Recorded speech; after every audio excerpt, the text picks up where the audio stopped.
Part 3 Strategi Abadi. Dengan suara serak, cerita Donghua kultivasi dilanjut. Di hutan yang gelap, pepohonan yang lebat menutupi langit dan cahaya bulan hampir tidak dapat menembus dedaunan yang tebal. Hanya cahaya redup yang bersinar melalui celah-celah dan ke tanah, sehingga tampak sangat jarang. Pohon-pohon tinggi saling terkait satu sama lain, membentuk jaring yang tidak dapat diatasi. Tumbuhan merambat yang rapat dan tanaman parasit pada batang pohon membuat orang merasa tercekik. Tanah di bawah kaki basah dan berlumpur, dengan tumpukan daun dan kayu busuk, mengeluarkan bau apek. Hutan itu diselimuti kabut tebal, bagaikan tabir putih, menyelubungi segalanya dalam suasana misterius. Keterbatasan penglihatan membuat orang tidak dapat melihat pemandangan sekitar dengan jelas, dan orang-orang hanya dapat merasakan rasa tertekan yang ada di mana-mana. Orang-orang dari keluarga Wang di hutan berjalan perlahan ke depan sambil memegang obor di tangan mereka. Tak lama kemudian, mereka tiba di sebuah gua. Setelah dua orang murid masuk ke dalam gua untuk menjelajah, Lin Lang perlahan berjalan ke dalam gua sambil menggendong Liu Qing di pundaknya. Cahaya dari obor terpantul di dinding gua, membentuk lingkaran cahaya kemasan. Bayangan gua tampak lebih dalam dan lebih misterius di bawah cahaya api. Di dalam gua, Lin Lang memerintahkan anak buahnya untuk membersihkan ruang batu yang berdebu sebelum menurunkan Liu Qing. Setelah menjatuhkan Liu Qing, dia tidak terburu-buru melaksanakan kekutukupretannya, tetapi memimpin anggota keluarga Lin untuk mendirikan pertahanan di sekitar area tersebut. Lagi pula, dalam lingkungan seperti ini, jika seseorang tidak sepenuhnya siap, ia kemungkinan akan diganggu oleh binatang buas. Agar minatnya tidak terganggu, ia harus mengambil tindakan pencegahan di sekitarnya. Lin Tian, medan di sini terbuka, dan binatang buas paling suka medan seperti ini untuk berburu. Kamu bawa beberapa orang bersamamu untuk menjaga daerah ini. Begitu dia selesai bicara, seorang pemuda kurus di antara kerumunan itu berjalan keluar perlahan, mengangguk, dan berkata dengan tenang, "Jangan khawatir, bos, serahkan saja padaku, bahkan seekor nyamuk pun tidak akan bisa terbang di atas sini." Lin Lang sangat puas ketika mendengar ini, dan segera membawa sekelompok orang lain ke tempat lain. Sementara Lin Lang terus-menerus mengatur tenaga dan melakukan apa yang disebut pertahanan, Tong Lin dan beberapa orang dari keluarga Tong perlahan-lahan datang ke semak-semak tidak jauh dari mereka. Tong Lin menatap Tong Qingsui yang berdiri di sampingnya dan berbisik pelan, "Pertahanan mereka saat ini jauh lebih ketat dari yang kukira. Jika kita memaksa masuk, kemungkinan besar itu akan gagal." Setelah mendengar ini, Tong Qingsui bertanya dengan suara rendah, "Apa yang harus kita lakukan? Apakah kita akan menunggu di sini saja?" Tong Lin menggelengkan kepalanya dan berkata, "Karena kita tidak bisa memaksa masuk, kita harus memikirkan cara lain. Melihat seberapa ketatnya mereka memasang pertahanan, saya pikir itu untuk mencegah serangan binatang buas. Jika memang begitu, maka kita akan memanfaatkan taktik mereka." Tong Qingsui mendengar ini dan menatap Tong Lin dengan heran lalu berkata, "Maksudmu mengalihkan masalah ini ke orang lain?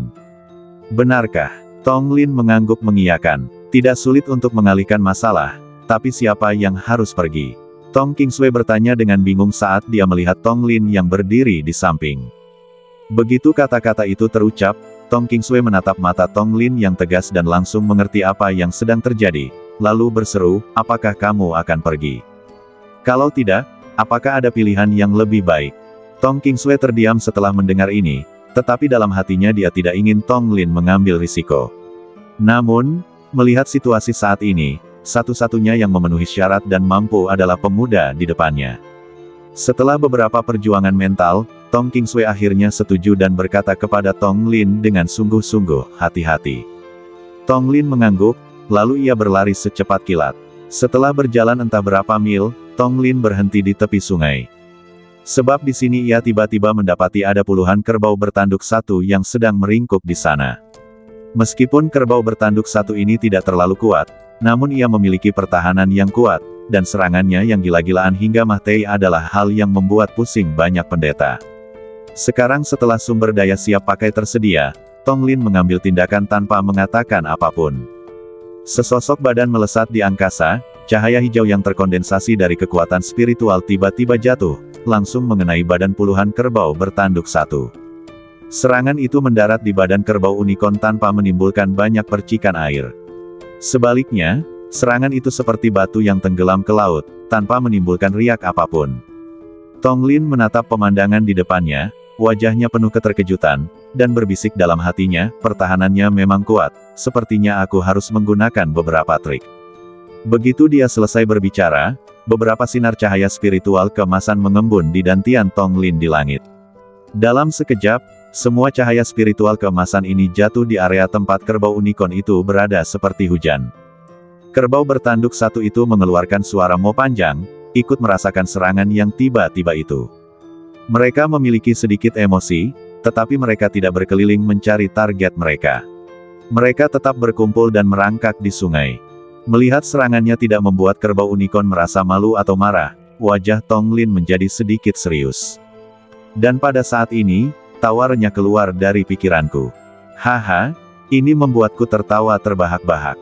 Mendengar ejekan di dalam hatinya, Tong Lin pun ikut merasa sedikit kesal, dan berkata dengan marah, dasar bodoh, kenapa kamu tidak tidur nyenyak di dalam sana dan keluar untuk pamer? Apa, beraninya kau mengatakan bahwa aku orang yang mencolok? Kau.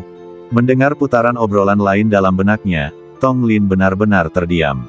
Ia segera menoleh ke si bodoh dan berkata, kamu bilang kamu tidak mencolok, jadi apakah kamu punya solusi yang lebih baik sekarang? Kalau tidak, pergilah ke tempat yang sejuk dan jangan ganggu aku. Mendengar jawaban Tong Lin yang tegas, Erlangzi berbicara langsung tanpa suasana hati yang baik, guru ini, ketika saya melintasi zaman dan menekan banyak orang kuat, Anda bahkan tidak tahu di mana Anda berada. Sekarang Anda menanyai saya, baiklah, maka guru ini akan menggunakan sedikit trik untuk menunjukkan kepada Anda apa itu serangan. Saat suara Sita jatuh, cahaya biru tiba-tiba menyala di benak Tong Lin. Cahaya biru ini melewati alis Tong Lin dan melesat langsung ke badan kerbau unicorn. Dalam sekejap, cahaya biru itu menembus badan seekor kerbau bertanduk satu. Tiba-tiba, kerbau bertanduk satu itu kehilangan nyawanya. Tong Lin menatap pemandangan di depannya dan menelan ludahnya. Ia mengira pertahanan yang tadinya tidak dapat ditembusnya kini langsung ditembus oleh serangan cahaya biru samar itu. Serangan yang dahsyat. Tahukah kau betapa hebatnya guru benta? Mengingat kejadian-kejadian yang belum pudar dari ingatannya, Tong Lin menelan ludahnya lagi tanpa sadar, lalu berkata, aku tahu. Bersamaan dengan itu, di tepi sungai, puluhan kerbau bertanduk satu mengelilingi jasad kawan-kawan, sambil menengadah ke langit dengan penuh duka dan amarah, melenguh serempak, pupil matanya yang berwarna coklat tiba-tiba berubah menjadi merah tua, pertanda amarah. Merasakan perubahan pada banyak kerbau bertanduk satu di depannya, Tong Lin agak bingung. Dia tidak menyangka bahwa hewan-hewan tak berjiwa ini benar-benar akan memasuki kondisi gila untuk mengorbankan teman-temannya. Hal ini agak merusak kognisinya. Namun sebelum ia sempat tersadar, kawanan kerbau bertanduk satu itu pun mengunci Tong Lin yang berdiri di dekatnya. Mata merah itu berubah menjadi merah darah di malam yang sunyi, dan dari kejauhan mereka tampak seperti monster yang haus darah. Dalam sekejap, sebelum Tong Lin sempat bereaksi, mereka tiba-tiba melompat keluar dari sungai dan berlari ke arah Tong Lin. Seluruh daratan berguncang seperti gempa bumi. Melihat serangan tiba-tiba itu, pikiran Tong Lin tertegun sejenak, dan dia hampir berteriak kutu kupret. Kemudian, dia berlari ke arah asalnya secepat kilat. Di tengah hutan yang gelap, dantian Tong Lin bergerak liar, dan energi spiritual biru muda mengalir keluar dari badannya. Saat dia bergerak, sosoknya secepat kilat. Dan tidak jauh di belakangnya, tanah bergemuruh. Di dalam gua, Lin Lang telah mengatur segalanya. Dia berjalan di depan Liu Qing, membungkuk, dan membelai wajah halus Liu Qing dengan tangannya. Dia menjilat bibirnya dengan lidahnya, menempatkan Liu Qing dalam posisi yang cocok untuknya dengan tangannya, lalu menungganginya. Lampu di dalam gua itu redup. Lidah Lin Lang menjilati wajah halus Liu Qing tanpa ampun. Setelah beberapa saat, dia duduk di badan Liu Qing dan mulai membuka pakaiannya. Pada saat yang sama, di luar gua, di tanah tidak jauh, Lin Tian melihat sosok hantu yang bergegas ke arahnya.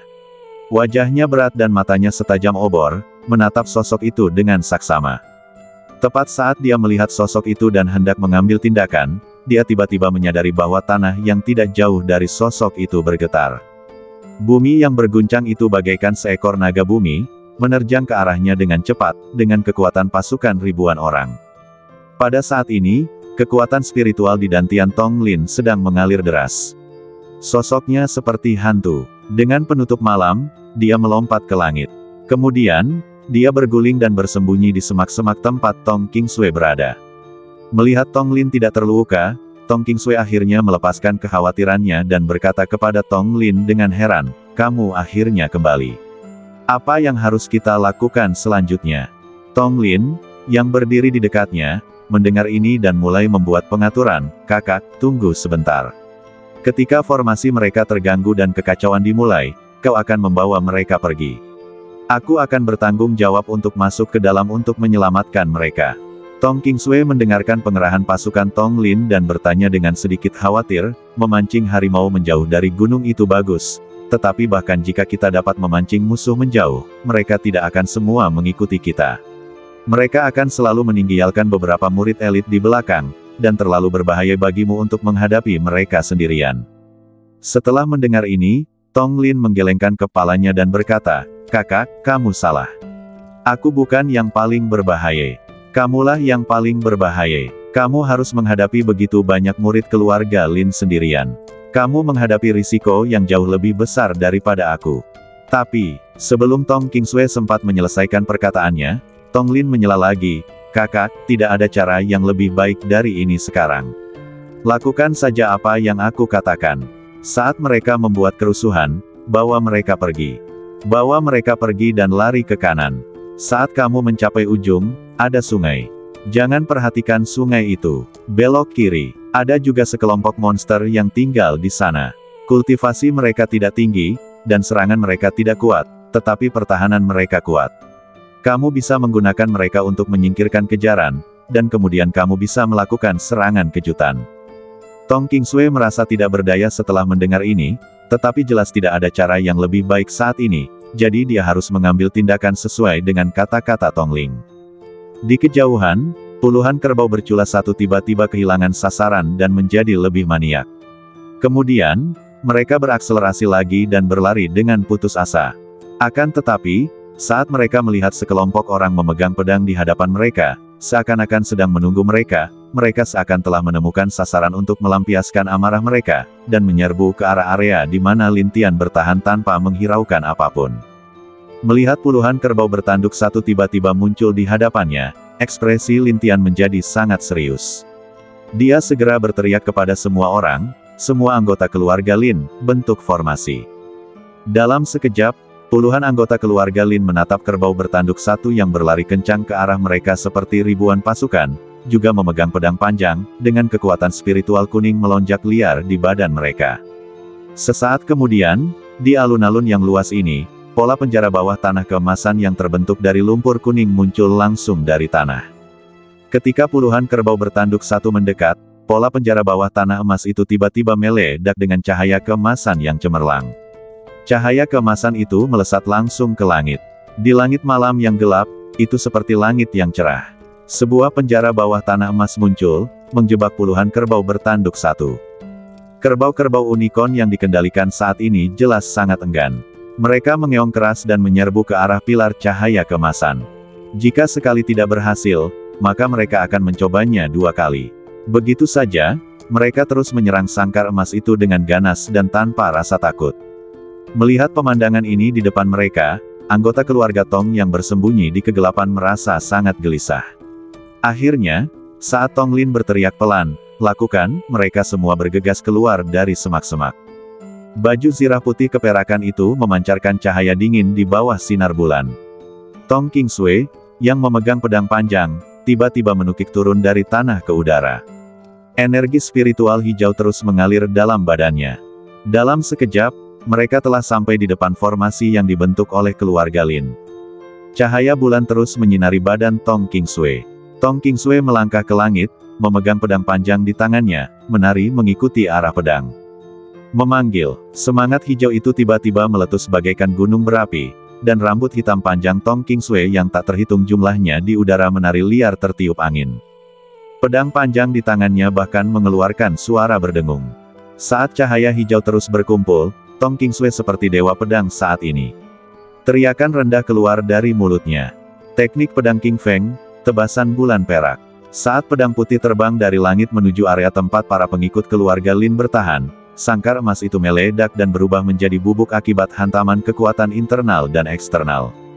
Perangkap emas itu rusiak, dan puluhan kerbau bertanduk satu menyerbu ke arah murid-murid keluarga Lin di depan mereka seperti kereta perang.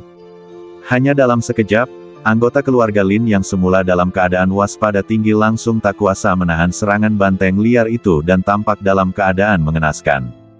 Di tempat lain, anggota keluarga Lin jelas juga menyadari situasi ini dan datang untuk memberikan dukungan. Melihat kerumunan yang kacau dan malu di depan mereka, kelompok orang lainnya tampak relatif tenang. Mereka tidak segera bergegas menyelamatkan mereka, tetapi menunggu dan memperhatikan situasi yang berkembang. Namun, ketika mereka melihat sosok indah di langit, pandangan mata mereka menjadi tajam. Dari langit, Tong Qingsui jatuh ke tanah, berbalik dan bergegas menuju mereka. Seorang pria ingin menyerang keluarga Lin kita. Dia melebih-lebihkan kemampuannya sendiri, bunuh dia. Saat Lin Tian berteriak keras, kelompok anggota keluarga Lin yang datang untuk memberikan dukungan langsung menuju ke arah Tong Qingsui. Akan tetapi, tepat ketika mereka mengira Tong Qingsui sendirian, mereka tidak menyangka bahwa 3 orang lainnya tiba-tiba menyerbu dari arah lain. Mereka terkejut dan seketika itu juga keempat orang dari keluarga Lin terkena sabetan pedang di tenggorokannya karena tidak sempat menghindar dan terjatuh. Melihat ini, wajah Lin Tian menjadi sedikit merah, tetapi dia dengan cepat menyesuaikan diri dan buru-buru membuat pengaturan untuk semua orang. Tim 1, pimpin kerbau-kerbau kutu kupret ini ke sana. Tim 2, ikuti aku untuk membunuh orang-orang ini. Tiba-tiba, pasukan di kedua belah pihak menerima instruksi dan segera mulai bertindak. Tong Qingsui yang berdiri di sana membunuh 2 orang anggota keluarga Lin dan kemudian memimpin anggota keluarga Tong yang tersisa untuk bergegas ke kedalaman hutan dengan kecepatan tinggi sesuai dengan rencana awal. Kemana kau akan lari? Jika kau menyinggung keluarga Lin, kau hanya akan mati. Kejar mereka. Diliputi amarah dan keterkejutan, Lin Tian berteriak pada anggota tim 2. Lalu, mereka mulai mengejar. Tong Lin, yang bersembunyi di semak-semak, melihat bahwa waktunya sudah tepat. Dia bergerak seperti hantu, diam-diam menghindari area tempat tim keluarga Lin berada, dan menyelinap ke dalam gua tempat Lin Lang berada. Di dalam gua, pakaian Lin Lang telah terlepas sepenuhnya, dan tepat saat dia hendak menunjukkan kekuatannya, dia tiba-tiba dikejutkan oleh suara bising di luar. Melihat keanggunannya terganggu, Lin Lang sangat marah. Wajahnya sedikit muram. Dia mengambil celana yang baru saja dilepasnya dan ingin keluar untuk mencari tahu apa yang sedang terjadi. Obor-obor yang redup di dalam gua itu menerangi kegelapan pintu masuk gua. Lin Lang mengenakan pakaiannya dan perlahan berjalan menuju pintu masuk gua. Tepat saat dia hendak keluar dari gua, sebuah tangan tiba-tiba mencengkeram lehernya. Tentu saja, Lin Lang bukan orang biasa. Melihat tangan yang datang ke arahnya dengan kecepatan yang sangat cepat, dia menangkisnya dengan lambaian tangannya. Siapa kau? Beraninya kau menyerangku secara diam-diam. Kau sedang mencari kematian. Begitu dia selesai berbicara, Lin Lang mengangkat tangan kanannya, dan telapak tangannya, seperti kail elang, meraih bayangan hitam di depannya. Sosok hitam itu bergerak sedikit, dan menghilang di pintu masuk gua dalam sekejap. Lin Lang jelas marah karenanya, dan mengejarnya dalam sekejap. Di dalam hutan yang gelap, 2 sosok bergegas ke area terbuka dalam sekejap mata. Lari? Mengapa kamu tidak lari? Pada saat ini, wajah Lin Lang muram, dan dia menatap dingin sosok gelap di depannya. Mendengar ini, sosok gelap itu perlahan berbalik dan menanggalkan jubah coklat dan hitamnya. Cahaya bulan menyinari wajahnya yang dingin. Siapa yang kukira? Ternyata itu tikus-tikus kecil dari keluarga Tong. Aku tidak mencarimu, tetapi kau datang ke pintu rumahku. Kau benar-benar tidak mengambil jalan menuju surga, tetapi kau masuk ke neraka. Kalau begitu, jangan salahkan aku karena bersikap kasar. Nada bicara Lin Lang dingin saat dia menatap pemuda tegas di depannya. Kekuatan spiritual keemasan mengalir deras di badannya. Dalam sekejap, pepohonan di hutan mulai bergetar dan bergerak di bawah tekanan kekuatan spiritual ini. Melihat Lin Lang yang mengesankan di depannya, Tong Lin perlahan berbisik, puncak alam pemurnian Qi. Aku juga ingin melihat apa yang menakjubkan tentangnya. Lin Lang, yang berdiri di dekatnya, mensibir ketika mendengar ini dan berkata, kenapa? Apakah kamu juga berada di puncak pemurnian Qi? Sejauh yang aku tahu, Tong Suo dan Tong Qingsui adalah satu-satunya 2 orang di keluarga Tong yang telah mencapai puncak pemurnian Qi. Jelas, kamu tidak termasuk di antara mereka. Ya, Tong Lin mensibir ketika mendengar ini, dan kemudian kekuatan spiritual hijau muda di badannya terus meningkat. Di dalam hutan yang gelap, pepohonan di sekitarnya juga mulai bergerak terus-menerus karena meningkatnya kekuatan spiritual Tong Lin. Lin Lang menatap pemandangan di depannya, dan seringai di wajahnya langsung menghilang, digantikan oleh ekspresi muram. Aku tidak menyangka kau bisa bersembunyi dengan baik, tapi meskipun begitu, kau tidak sebanding denganku. Mendengarkan ocehan Lin Lang yang terus-menerus, Tong Lin menggaruk telinganya dengan jari kelingkingnya, lalu berkata kepadanya dengan dingin, kamu terlalu banyak bicara omong kosong. Kamu akan tahu apakah kamu adalah lawan atau bukan setelah kamu melawannya. Melihat Tong Lin yang ceroboh di depannya, kemarahan di hati Lin Lang meletus seperti gunung berapi. Baiklah, karena kamu sangat ingin Mah Tei, aku akan membantumu melakukannya. Begitu dia selesai berbicara, Lin Lang mengepalkan tangannya, dan energi spiritual emas terus terkumpul di tangannya. Di bawah sinar bulan yang redup, di bawah kegelapan, sosoknya bergegas menuju tempat Tong Lin berada seperti hantu. Tong Lin menatap tinju di depannya yang sebesar gunung dan berayun ke arahnya. Tatapannya menjadi sangat dingin dan sebuah mantra tiba-tiba keluar dari mulutnya. Jurus pertama dari teknik purba hebat, Pansin. Saat mantra itu diucapkan, energi spiritual biru muda terus berkumpul di badan Tong Lin, memperkuat setiap otot dan tulang di badannya. Dalam waktu kurang dari sesaat, badan Tong Lin menjadi sekeras batu. Angin tinju yang dahsyat, dengan suara samar menembus udara, menghantam langsung ke badan Tong Lin.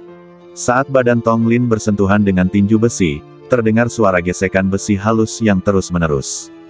Saat api memercik, mata Lin Lang membelalak, seolah-olah dia telah melihat sesuatu yang luar biasa, wajahnya penuh dengan ketidakpercayaan. Bagaimana ini mungkin? Bagaimana badanmu bisa sekuat itu? Tepat saat Lin Lang tercengang, Tong Lin berteriak dengan suara rendah, itu karena kamu pecundang. Kemudian dia menyerang secara tiba-tiba, dan pukulan dahsyatnya mengenai tepat di wajah Lin Lang. Lin Lang menjerit kesakitan dan segera berlari mundur. Melihat bekas tinju yang terbakar di wajahnya, Lin Lang benar-benar marah. Dengan teriakan pelan, cahaya keemasan di badannya tiba-tiba mengembun. Dalam sekejap, cahaya itu mengembun menjadi cahaya bilah yang memancarkan cahaya dingin di bawah sinar bulan. Bunuh dia, tebas dengan pedang emas kian agung, teriak Lin Lang dengan marah. Cahaya bilah pedang emas itu melesat ke bawah dengan kecepatan tinggi ke arah tempat Tong Lin berada, dan seluruh hutan pun berguncang saat ini. Melihat cahaya pedang emas yang mendekat dengan cepat di depannya, wajah Tong Lin tampak muram. Ketika dia ingin menghindari pedang itu untuk sementara, dia tiba-tiba menemukan bahwa seluruh badannya seperti terhalang oleh kekuatan yang tidak diketahui dan dia tidak bisa bergerak. Melihat Tong Lin yang tidak bisa bergerak sama sekali, Lin Lang mensibir dengan wajah muram, menghadapi seni bela diri spiritual keluarga Linku, apakah kau pikir kau bisa menghindarinya?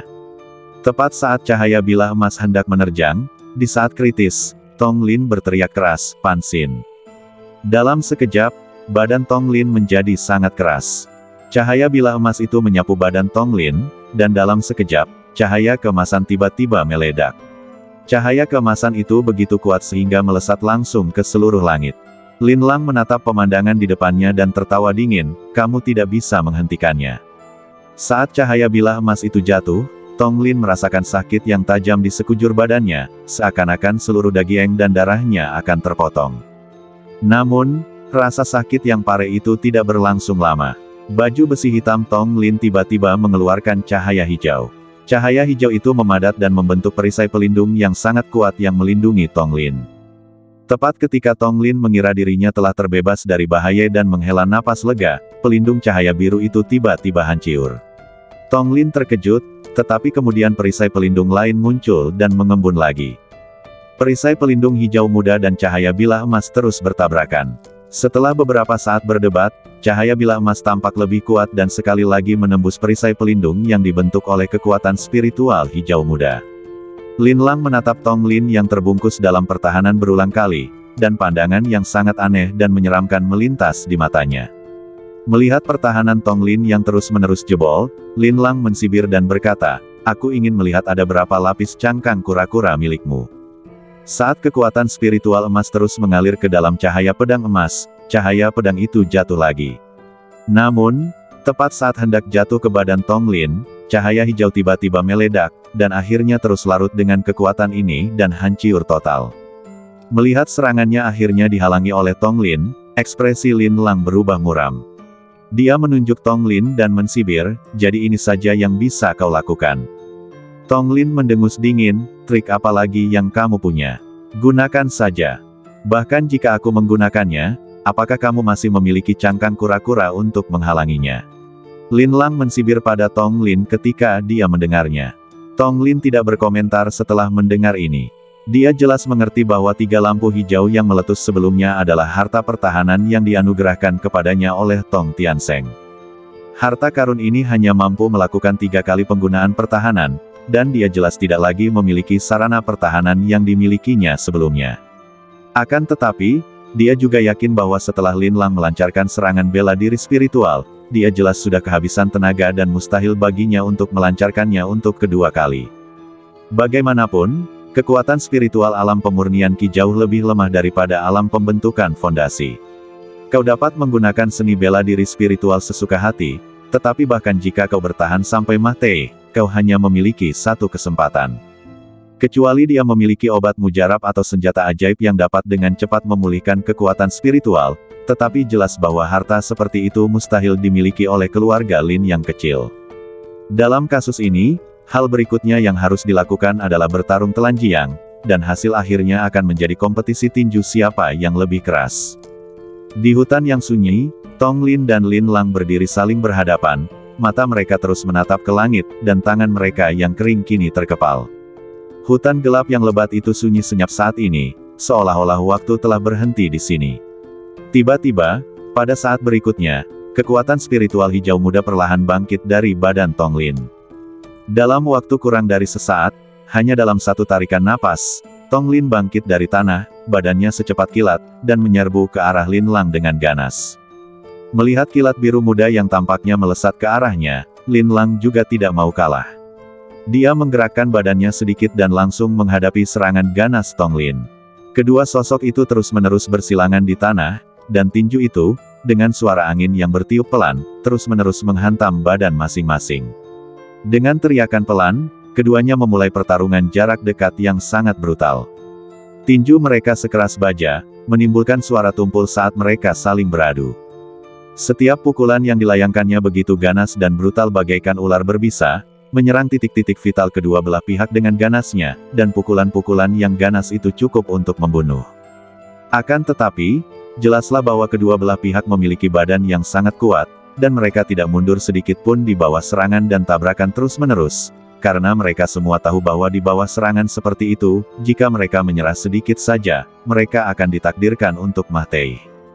Di bawah serangan brutal seperti itu, hanya mereka yang tak kenal takut dan berani yang memenuhi syarat untuk bertahan hidup. Wah, kamu tidak bisa bertahan lebih lama lagi, kan? Mati saja. Saat Lin Lang berteriak dengan marah, kekuatan spiritual keemasan terus muncul dari tinjunya, tetapi di bawah warna keemasan itu, ada warna merah darah yang sangat aneh bercampur di dalamnya. Akhirnya, ia menukik ke arah dada Tong Lin. Sebuah pukulan berat mengenai dada Tong Lin, dan Tong Lin mengeluarkan erangan teredam. Seketika, kekuatan spiritual berwarna hijau muda berkumpul dengan liar di tinjunya, dan sembari mengayunkan pukulan berat, dia juga membalas Lin Lang dengan pukulan dahsyat. Pada akhirnya, kedua belah pihak mundur beberapa langkah di bawah hembusan angin tinju yang kuat ini. Setelah menstabilkan badannya dengan cepat, wajah Tong Lin tampak sedikit muram. Dia tidak menyangka badan Lin Lang begitu kuat. Dibandingkan dengannya, dia sama sekali tidak kalah. Jelas, dia juga berlatih seni bela diri binaraga yang sangat baik. Akhirnya, setelah ekspresinya berubah sejenak, Tong Lin berkata dengan tenang, masih terlalu dini untuk membunuhku. Aku hanya pemanasan. Wajah Lin Lang menjadi sangat muram saat mendengar ini, dan suara dingin keluar dari mulutnya, dasar bocah berlidah tajam, kamu hanya bisa bicara omong kosong. Saat kata-kata itu terucap, Lin Lang tetap tenang di permukaan, tetapi hatinya sudah kacau. Pada saat ini, hanya dia sendiri yang mengerti bahwa dalam pertarungan tadi, dia tidak menahan diri sama sekali, dan bahkan menggunakan metode rahasia aneh yang disembunyikan dalam keluarganya. Tetapi meski begitu, ia tidak bisa mendapatkan keuntungan apapun, dan metode rahasia aneh ini mengharuskan pembakaran darah dan esensinya sendiri untuk dapat digunakan, yang sama sekali bukan solusi jangka panjang. Kalau begitu, ayo kita bertarung lagi. Dengan teriakan keras, Tong Lin sekali lagi menyerang Lin Lang dengan ganas, karena dia mengerti bahwa dalam situasi ini, semakin lama waktu berlarut-larut, semakin tidak menguntungkan baginya. Melihat Tong Lin yang berlari ke arahnya lagi, senyum aneh muncul di sudut mulut Lin Lang. Senyum tersungging di wajahnya, dan saat ini dia berdiri dengan kedua tangan di belakang punggungnya, tampak seperti seorang ahli, dan dengan tenang menunggu serangan Tong Lin datang ke arahnya. Tong Lin yang sedang terbang di udara, melihat pemandangan aneh di depannya dan sepertinya menyadari sesuatu. Dia bergerak sedikit dan ingin segera terbang kembali, tetapi tiba-tiba menyadari bahwa sudah terlambat. Kau ingin pergi? Sudah terlambat, mati saja. Saat suara Lin Lang berakhir, sebuah manik bulat berwarna hijau muda terlihat berputar terus-menerus di telapak tangannya. Saat berikutnya, Lin Lang melambaikan tangannya dan melemparkan manik-manik itu. Manik-manik biru muda itu jatuh dari langit ke tanah. Tepat saat manik-manik itu jatuh ke tanah, Tong Lin dapat merasakan dengan jelas bahwa di dalam manik-manik bundar itu, terdapat energi yang amat mengerikan, seolah-olah energi itu akan segera keluar dari kepompongnya pada saat berikutnya. Oh tidak, Guru Ta, selamatkan aku. Dan saat manik-manik itu jatuh, Lin Lang sudah terbang beberapa mil jauhnya. Namun, ketika mendengar teriakan minta tolong Tong Lin yang menyayat hati, dia tertawa muram dan berkata, menyelamatkanmu, haha, siapa yang bisa menyelamatkanmu? Manik ini disebut manik pembentukan fondasi, dan manik ini mengandung kekuatan spiritual yang mengerikan dari seorang kultivator pembangun fondasi. Begitu dilepaskan, semua yang ada dalam radius 3 mil akan berubah menjadi ketiadaan. Suara tawa menyeramkan bergema dari langit, dan beberapa saat kemudian, manik-manik di tanah meledak. Dalam sekejap, serangan kekuatan spiritual yang menghancurkan tiba-tiba menyebar dari tanah dan menenggelamkan Tong Lin dalam sekejap. Haha, matilah. Sudah cukup kau menyinggungku, Lin Lang. Suara tawa yang tak henti-hentinya dan ledakan dahsyat terus terdengar dari langit. Bahkan binatang buas yang sedang berdiam diri dan berburu di hutan pun ketakutan mendengar ledakan itu dan berlarian ke segala arah. Binatang buas biasa pun takut terkena serangannya dan tidak sempat menghindar, mereka pun langsung berubah menjadi debu karena serangan sekuat itu. Di langit, burung-burung yang ketakutan tak terhitung jumlahnya terbang ke segala arah, sambil mengeluarkan teriakan melengking. Orang-orang dari keluarga Tong dan Lin yang tengah saling kejar di dalam hutan mendengar ledakan dahsyat di kejauhan, dan sosok mereka yang tengah melaju pun terhenti sejenak. Anggota keluarga Lin tampaknya memahami sesuatu ketika mendengar ledakan itu. Dalam sekejap, Lin Tian tiba-tiba berteriak kepada anggota keluarga Lin, kalian telah jatuh ke dalam perangkap. Semuanya, kembalilah. Tidak jauh dari sana, Tong Qingsui mendengar teriakan keras Lin Tian dan buru-buru berkata kepada orang-orang di sekitarnya, aku akan menghentikan mereka, jangan biarkan mereka kembali. Begitu saja, kedua belah pihak mulai saling bertarung, tetapi jelas, Lin Tian bukanlah orang bodoh, dan dia tidak akan dihalangi oleh Tong Qingsui dan yang lainnya. Sebaliknya, setelah meninggalkan beberapa orang untuk menghentikan mereka, dia memimpin orang-orang lainnya kembali dengan cepat. Ledakan dahsyat itu menimbulkan kepulan debu, namun tepat setelah debu mereda, Lin Lang tiba-tiba menemukan sesosok badan gelap berdiri di tengah debu, dia pun tak kuasa menahan diri untuk membelalakkan matanya. Saat debu mereda, pupil mata Lin Lang tiba-tiba mengecil. Dia menatap Tong Lin yang sangat malu, seolah-olah dia telah melihat hantu, dengan ekspresi tidak percaya di wajahnya. Namun sebelum dia sempat sadar, cahaya biru muda tiba-tiba menyambar dari antara kedua alis Tong Lin. Dalam waktu kurang dari sesaat, cahaya biru muda menembus dahi Lin Lang dan menembus ke dalam tanah. Sampai saat ini, wajah Lin Lang dipenuhi ketidakpercayaan, dan dia akhirnya terjatuh dengan ekspresi yang sangat tidak rela. Tong Lin yang tergeletak di atas debu, memandang Lin Lang yang sudah tak bernyawa, lalu menarik napas dalam-dalam, menyesuaikan faktor tersembunyi yang teramat ganas di dalam badannya. Saat ini, dia benar-benar kelelahan. Jika ada yang datang dan mendorongnya dengan ringan, dia akan jatuh tanpa perlawanan apapun. Dalam kekuatan yang sangat dahsyat tadi, jika menara batu itu tidak tiba-tiba mengeluarkan cahaya biru dan menyelimuti dirinya, dia mungkin sudah berubah menjadi bubuk dan lenyap diterpa angin di dunia. Akan tetapi, bahkan dengan bantuan menara batu, dia masih terluka parah akibat ledakan kekuatan ini. Setelah dengan cepat mengatur napasnya, Tong Lin duduk, berharap untuk pulih dari cederanya. Terima kasih, Guru Ta, karena telah menyelamatkan hidupku. Hei, sekarang kau tahu cara memanggilku Tuan Ta, sebelumnya kau selalu memanggilku bodoh.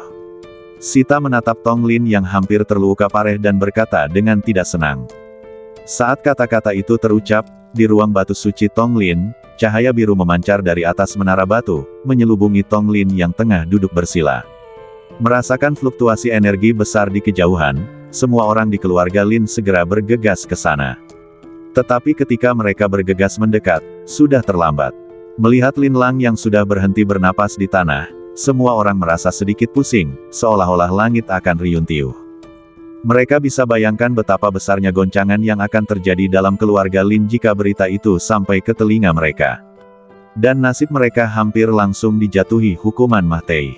Lagi pula, sebagai seorang penjaga, jika Anda gagal melindungi tuan Anda akan dihukum mati, tidak peduli pasukan mana Anda berada. Lin Tian, pemimpin kerumunan, melihat badan Lin Lang di tanah dan tidak bisa lagi menahan amarah di hatinya, dan berteriak keras.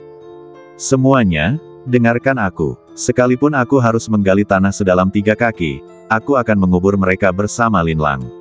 Apakah kalian mengerti? Jernih, para penjaga di sekitar begitu ketakutan sehingga mereka tidak berani berbicara dan hanya bisa menjawab. Di dalam gua, setelah Tong Qingsui menyelamatkan Liu Qing, mereka segera pergi dan bersembunyi. Dalam perjalanan, Liu Qing menatap Tong Qingsui dengan penuh rasa terima kasih. Dia berkata, "Terima kasih, Nona Qingsui." Tong Qingsui mendengar ini dan tampak tenang dan kalem. Dia hanya melambaikan tangannya dan berkata, "Tidak apa-apa. Kamu tidak perlu berterima kasih padaku. Ini yang harus kita lakukan. Jika kamu benar-benar ingin berterima kasih kepada seseorang, maka kamu harus berterima kasih kepada saudaraku." Liu Qing terdiam saat mendengar ini, agak bingung. Tong Qingsui juga menjelaskan setelah melihat ini. "Jika bukan karena kakakku yang membawa pergi sebagian besar keluarga Lin, aku tidak akan bisa menyelamatkanmu."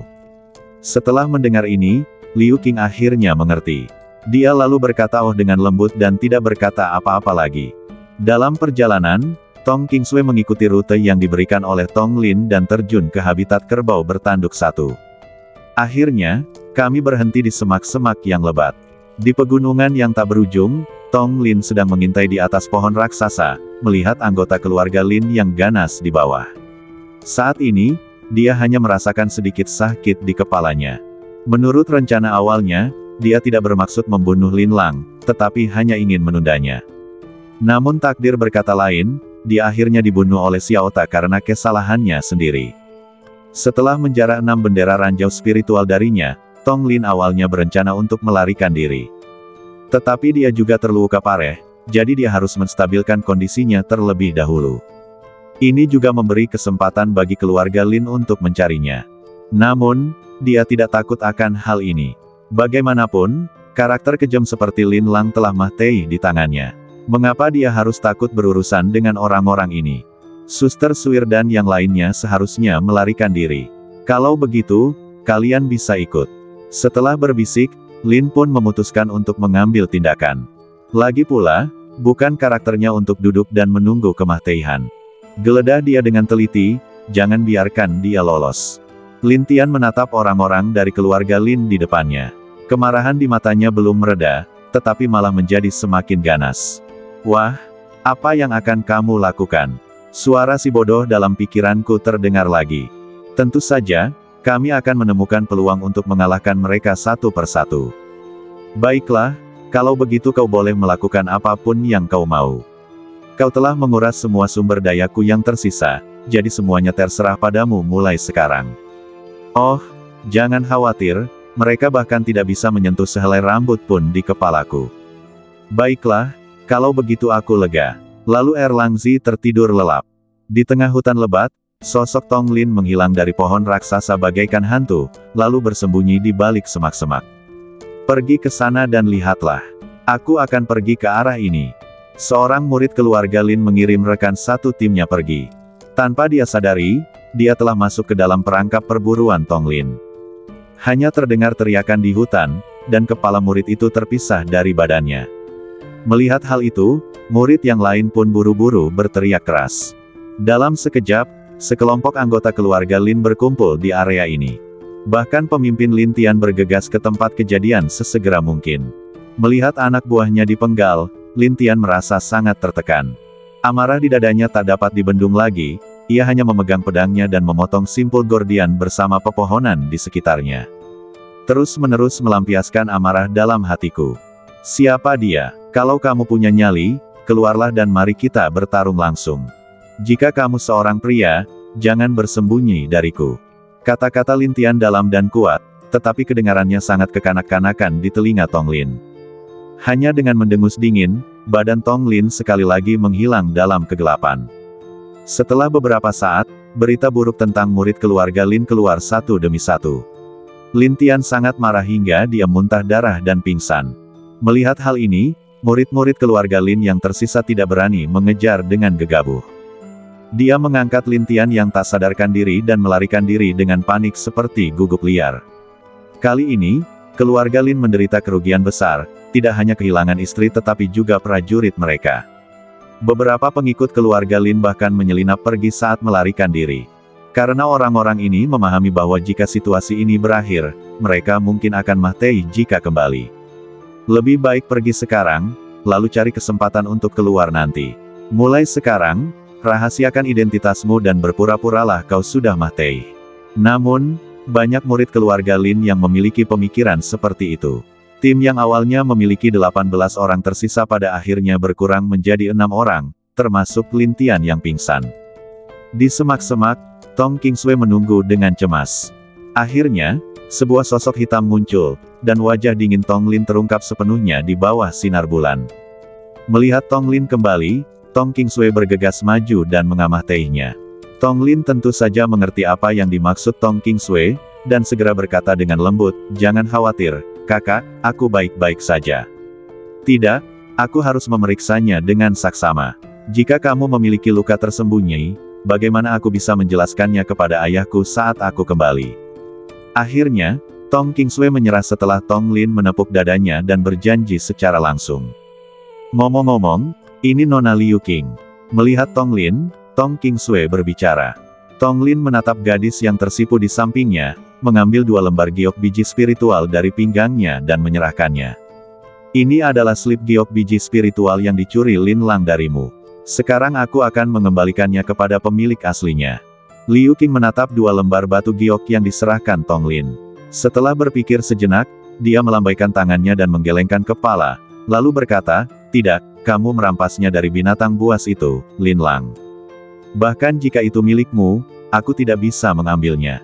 Lagi pula, kau telah menyelamatkan hidupku, dan aku belum membalas budi atas penyelamatanmu. Bagaimana mungkin aku bisa mengambil apa yang seharusnya aku terima?" Melihat ini, Tong Qingsui mengambil 2 lembar giok dari tangan Tong Lin, meraih tangan Liu Qing, dan menyerahkannya padanya. Dia berbisik, "Terima saja. Kali ini sungguh tidak mudah bagimu."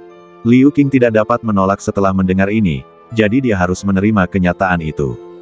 "Terima kasih." Seketika, Liu Qing menatap Tong Lin dengan tatapan aneh.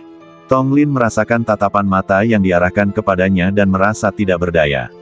Dia hanya bisa terbatuh dan mengalihkan pandangan, memperlihatkan raut wajahnya yang dingin. Di pagi hari, sinar matahari pertama menyinari bumi, menyelimuti bumi dengan lapisan warna keemasan. Hari ini adalah hari terakhir kompetisi tambang roh, dan Tong Lin serta Tong Qingsui keduanya dalam suasana hati yang sangat baik. Sebab menurut statistik mereka, dalam pertarungan ranjau spiritual ini, tim yang dipimpin mereka berdua saja berhasil merebut hampir 7 ranjau spiritual. Meski aku tidak dapat mengatakan kalau aku dapat memenangkan tempat pertama, aku jelas merupakan seorang pemimpin di antara banyak orang. Menurut aturan kompetisi saat ini, semua peserta harus kembali ke titik awal, dan tidak seorang pun diizinkan untuk saling menyerang selama proses ini. Jika tidak, Anda akan didiskualifikasi dari kompetisi, semua ranjau spiritual akan disita, dan Anda akan dilarang berpartisipasi dalam kompetisi ranjau spiritual di masa mendatang. Tujuan dilakukannya ini jelas untuk melindungi 4 keluarga besar. Lagi pula, ada banyak contoh guguk yang terpojok melakukan sesuatu yang nekat, dan tidak ada seorang pun yang dapat menjamin bahwa pasukan yang tidak memperoleh hasil baik dalam persaingan tidak akan menggunakan taktik curang pada akhirnya dan berakhir dalam situasi di mana kedua belah pihak hancur. Penerima manfaat utama dari aturan ini jelas adalah 4 keluarga besar. Meski kuat, mereka tidak dapat menahan konsumsi berlebihan. Di pintu masuk pegunungan Shenlong, cahaya keemasan dari formasi itu perlahan menyala. Para pemimpin pasukan di sekitar mulai gelisah. Seseorang keluar. Siapa ini? Dalam sekejap, mata semua orang terfokus pada formasi itu, dan banyak orang mulai menjadi penuh harap. Saat cahaya keemasan itu berangsur-angsur meredup, kelompok orang pertama perlahan berjalan keluar dari formasi. Dan kelompok orang ini adalah keluarga Li, salah satu dari 4 keluarga terkenal di Kabupaten Changlan. Pada saat ini, pemimpin keluarga Li memandang tim keluarga Li yang hampir lengkap dan tidak dapat lagi menahan senyum puas di wajahnya. Adapun yang lainnya, mereka tampak sedikit kecewa. Sesaat kemudian, pemuda yang dipimpin oleh keluarga Li itu berjalan mendekati saksi sambil tersenyum di wajahnya. Semua orang mulai penasaran dan ingin melihat berapa banyak ranjau spiritual yang dapat direbut keluarga Li kali ini. Menurut perkiraan beberapa orang, keluarga Li secara konservatif memperkirakan bahwa mereka memiliki setidaknya 4. Namun, ketika semua orang tengah memikirkannya, suara saksi perlahan berbicara dengan sedikit kekuatan spiritual. Jumlah ranjau spiritual yang diperebutkan keluarga Li kali ini adalah 6. Ketika semua orang mendengar ini, mereka semua memandang ke arah keluarga Li dengan rasa iri. Tak lama kemudian, cahaya keemasan formasi itu menyala lagi. Dan tim yang keluar kali ini adalah tim kelas 1. Jumlah ranjau spiritual yang diperjuangkan tim ini ada 1. Meski sedikit berkurang, semua orang tetap memujinya. Dan pemimpin tim itu juga sangat puas. Meskipun jumlah ranjau spiritual kecil, setidaknya tim memiliki staf lengkap dan tidak banyak korban. Itu adalah berkah tersembunyi. Akhirnya, saat cahaya keemasan formasi itu menyala lagi dan lagi, para pemimpin berbagai pasukan merasa cukup puas dengan prestasi yang dicapai oleh para pengikutnya. Setidaknya setengah dari pasukan yang kembali pada dasarnya memiliki staf lengkap, dan tidak banyak korban. Hal ini menyebabkan banyak pemimpin tim percaya bahwa persaingan untuk tambang spiritual kali ini tidak terlalu menegangkan dan relatif damai. Ini merupakan kabar baik bagi pasukan kecil yang kerap kali menjadi umpan meriam dalam kompetisi semacam itu. Akhirnya, setelah semua orang menghitung, mereka menemukan bahwa hanya 4 tim yang tidak keluar. Keempat tim ini bisa dikatakan paling memukau di kompetisi ini. Dan kekuatan mereka tidak kalah dari keluarga Li yang muncul sebelumnya. Tepat saat semua orang dengan cemas menunggu mereka keluar, semburan cahaya keemasan lainnya muncul. Lihat, itu keluarga Tong. Keluarga Tong telah keluar. Saat semua orang berseru, Tong Suo berjalan keluar dengan staf yang hampir penuh dari anggota keluarga Tong, tampak bangga. Dia mendatangi saksi dan mengeluarkan 5 lembar batu giok biji spiritual yang telah diperolehnya lalu menyerahkannya. Melihat ini, saksi tersenyum dan menatap Tong Suo di depannya dengan sedikit apresiasi di matanya. Kemudian dia berkata dengan tenang, keluarga Tong telah memperoleh 5 ranjau spiritual kali ini. Begitu dia selesai berbicara, saudara keempat dan kelima di daerah keluarga Tong tidak dapat lagi menahan senyum mereka dan berbicara. Aku tahu Tong Suo adalah pria yang cakap, dan dia benar-benar memenuhi harapanku. Akan tetapi, sama seperti saudara kelima dan keempat yang dipenuhi kegembiraan, Tong Tiansheng benar-benar tidak dapat merasa bahagia, karena dia mendapati bahwa 2 orang yang paling penting baginya tidak kembali. Sambil gembira, saudara keempat tampaknya juga menemukan masalah ini. Kemudian dia berkata kepada Tong Tiansheng, "Jangan khawatir, Lao San, mereka akan baik-baik saja. Saya pikir ada sesuatu yang menunda mereka, dan mereka mungkin akan segera keluar." Tong Tiansheng mendengar ini dan hanya bisa tersenyum pahit dan berkata, "Saya harap begitu." Namun, saat Tong Suo dan yang lainnya kembali ke Tong Tiansheng, Wang Ben, yang tidak jauh dari sana, melihat ke arah keluarga Tong, yang hampir tidak memiliki korban, dan wajahnya menjadi pucat. Dia tidak dapat menahan diri untuk berkata, "Oh, aku tidak percaya bahwa beberapa orang begitu beruntung kali ini. Aku hanya tidak tahu apakah mereka akan seberuntung itu lain kali. Apa katamu? Aku akan menghancurkanmu." Saudara keempat di samping tidak dapat lagi menahan amarahnya setelah mendengar ini dan ingin bertarung dengan Wang Ben. "Ayolah, Siapa yang takut pada siapa? Tepat ketika keduanya berada pada saat kritis, pemimpin keluarga Lin menghentikan Wang Ben. Kemudian dia berkata dengan lembut, "Saudara Wang, mengapa repot-repot marah padanya? Jika menurutmu begitu, dengan kekuatan mereka dapat menghancurkan 5 ranjau spiritual. Dengan kekuatan kita, bukankah kita seharusnya dapat menghancurkan 6 hingga 8? Wang Ben juga tertawa terbahak-bahak saat mendengar ini, lalu berkata, "Saudara Lin benar. Ada orang yang memang bodoh. Sebaiknya aku tidak usah peduli dengan mereka. Lagi pula, dari segi kuantitas, aku khawatir jika keluarga Wangku mengatakan yang kedua, tidak ada yang berani mengatakan yang pertama." Tak seorang pun membantah ketika mendengar hal itu. Setelah semua orang menunggu cukup lama, orang-orang keluarga Wang perlahan-lahan berjalan keluar dari formasi. Tetapi kali ini, ketika semua orang melihat nomor mereka terkejut. Karena mereka mendapati bahwa ketika mereka berangkat kali ini anggota keluarga Wang berjumlah sedikitnya 40 orang, namun kini hanya tersisa 20 orang saja. Dibandingkan dengan sebelumnya, itu merupakan kerugian langsung sebesar setengahnya. Wang Ben menatap tim yang kembali dengan ekspresi tidak percaya dan trans di wajahnya. Dia berteriak kepada Wang Yan, pemimpin tim, "Wang Yan, di mana anggota keluarga Wang kita?" Wang Yan tidak mengatakan apa-apa saat mendengar ini. Dia hanya berjalan ke arah saksi dan mengeluarkan 4 keping giok yang dimilikinya. Akhirnya, di tengah ekspresi semua orang yang agak tidak percaya, saksi mengumumkan jumlah mineral spiritual dalam keluarga Wang. Kali ini, keluarga Wang memperoleh 4 ranjau spiritual. Tepat saat saksi selesai berbicara, Wang Ben belum pulih dari keterkejutannya dan merasakan kepalanya berputar. Kemudian, karena alasan yang tidak diketahui, dia tiba-tiba melompat, energi spiritual berwarna darah mengalir di sekujur badannya, dan dia tiba-tiba menyerang saksi. "Kamu kentut? Itu tidak mungkin." Semua orang terkejut dengan serangan mendadak ini. Mereka bahkan sedikit bingung. Selama bertahun-tahun, ada banyak pemimpin tim, dan ada konflik antara pemimpin tim, tetapi tidak ada yang berani menyerang saksi secara langsung. Perlu Anda ketahui bahwa saksi tersebut mempunyai identitas lain, yaitu putri dari Kabupaten Changlan. Meskipun keluarga Wang kuat, beraninya mereka mengambil tindakan terhadap penguasa daerah. Saksi setengah baya itu melihat serangan tiba-tiba itu tanpa gangguan apapun. Dia hanya melambaikan tangan kanannya dengan ringan, dan aliran kekuatan spiritual berwarna kuning mengalir di lengannya.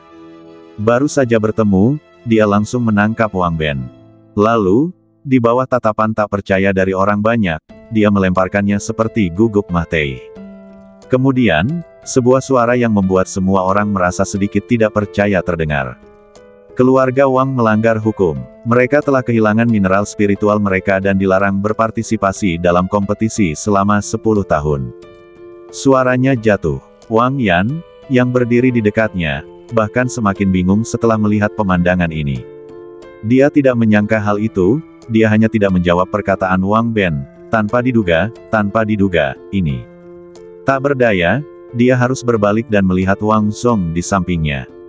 Wang Zong, yang berdiri di samping, bahkan lebih bingung daripadanya saat ini.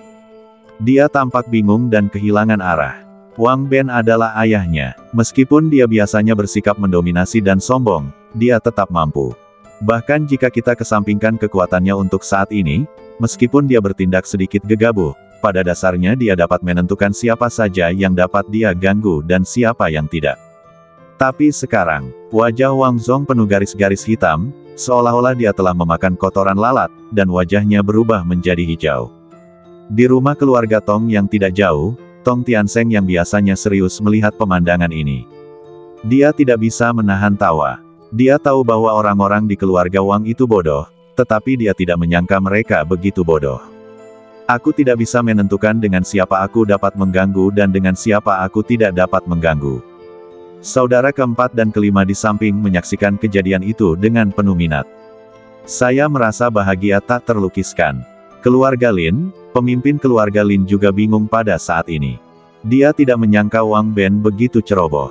Sebelum berangkat, keluarga Wang mengetahui kepribadian Wang Ben dan sedikit khawatir untuk mengirimnya sendirian.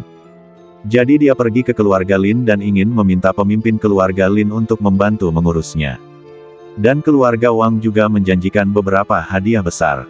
Jadi pada awalnya, setiap kali Wang Ben kehilangan kesabarannya, dialah orang pertama yang maju untuk menghentikannya.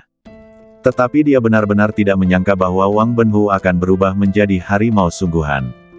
Ini bahkan lebih dahsyat dari pertarungan antara Chu Renmei dan Erlang Shen.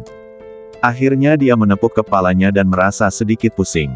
Agar tidak dihukum saat kembali, dia hanya bisa berharap bahwa tim keluarga Lin kali ini dapat memberinya kejutan yang tidak terduga. Kalau tidak, dia pasti akan menemukan tahu dan membenturkan kepalanya ke tahu itu lalu mati. Tentu saja, dia tidak tahu bahwa kali ini tim keluarga Lin telah menyiapkan kejutan besar untuknya. Di pintu masuk pegunungan Shenlong, Wang Ben pingsan dan pingsan.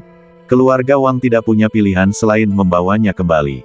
Pemimpin keluarga Lin memandang Wang Ben yang digendong kembali dan merasakan otaknya berkedut sejenak.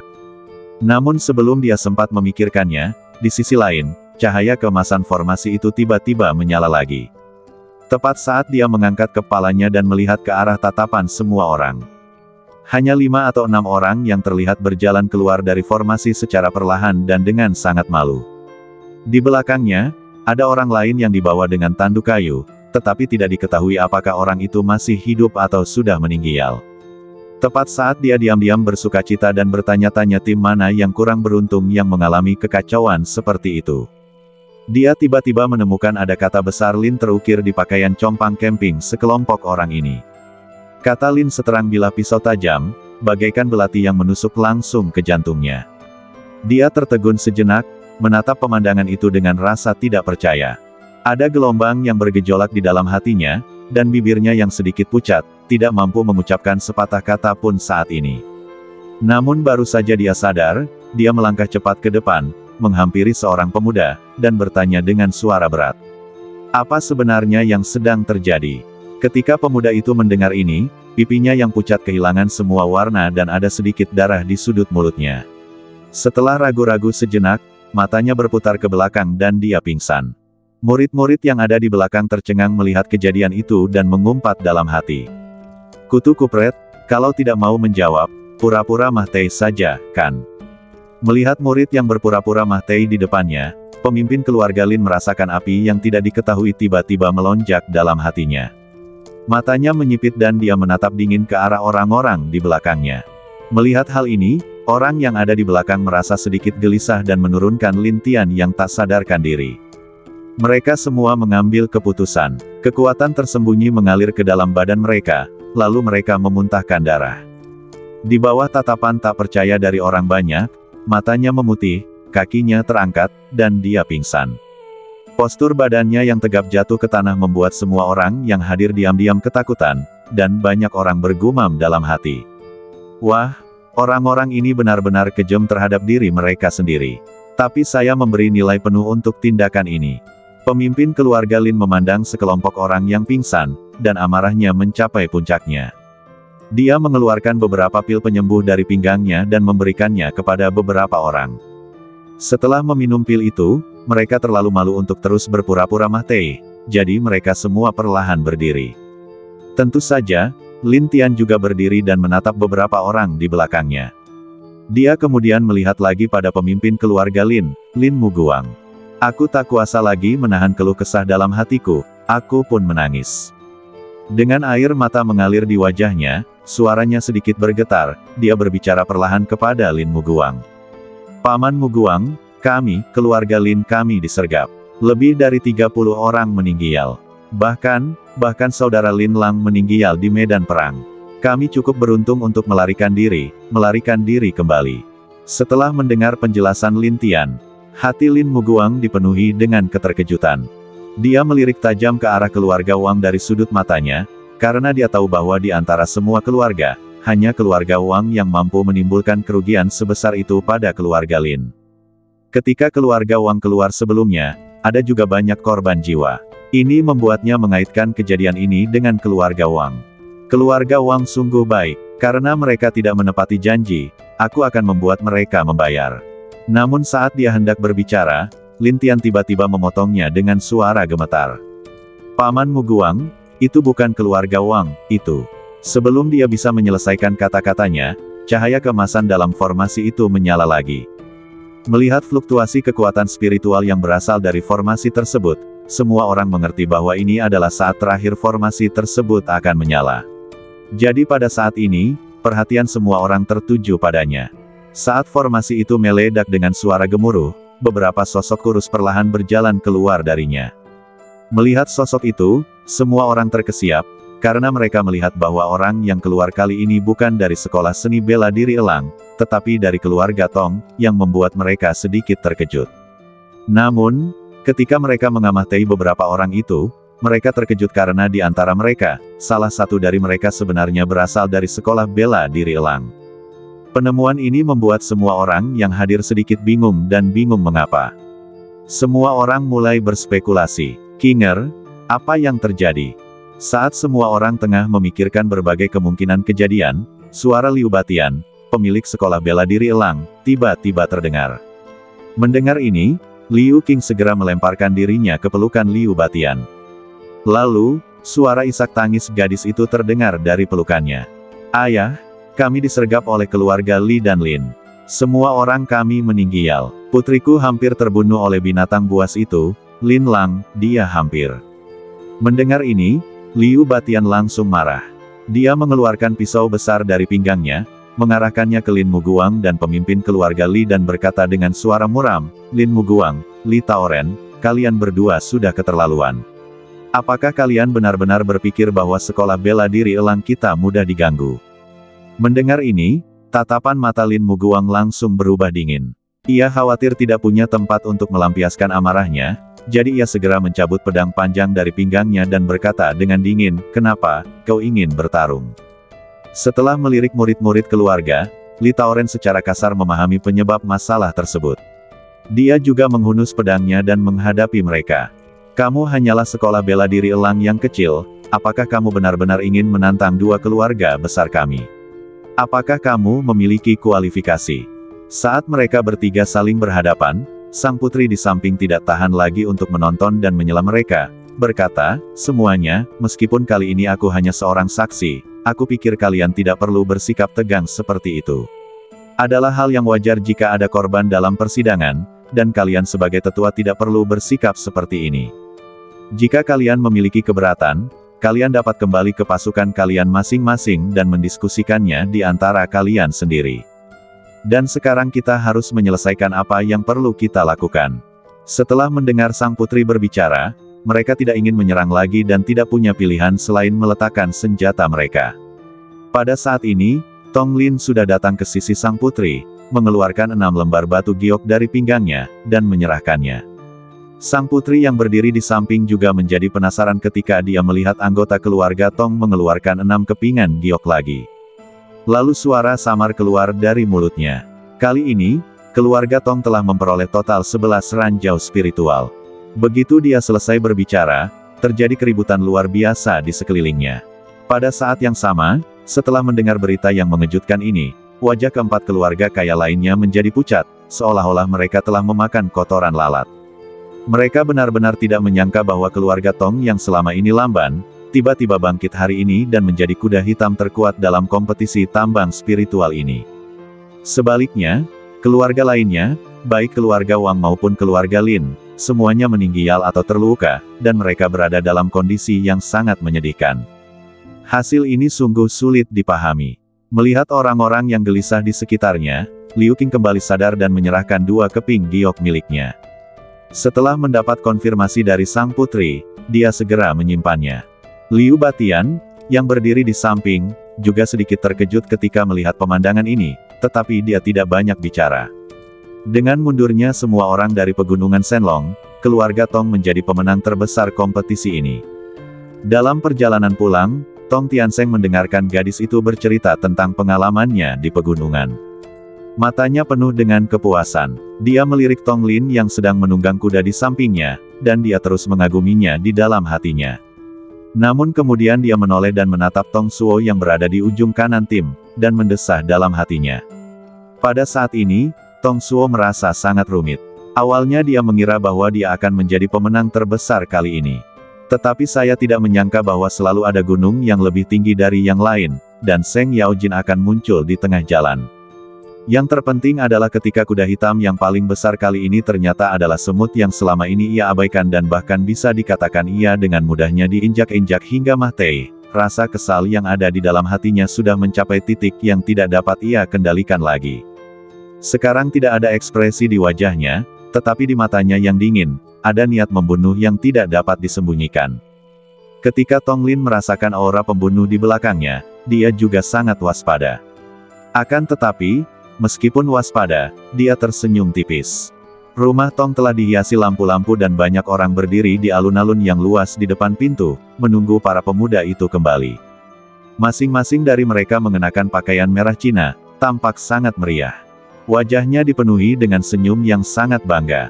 Karena sebelum ini, hasil pertarungan keluarga Tong untuk mendapatkan tambang spiritual telah dilaporkan kembali. Ketika berita tentang 11 ranjau spiritual itu kembali, semua orang di keluarga Tong terkejut. Semua penatua dan diaken keluarga itu diam-diam takjub. Dulu mereka bahkan tidak berani membayangkan pencapaian secemerlang itu.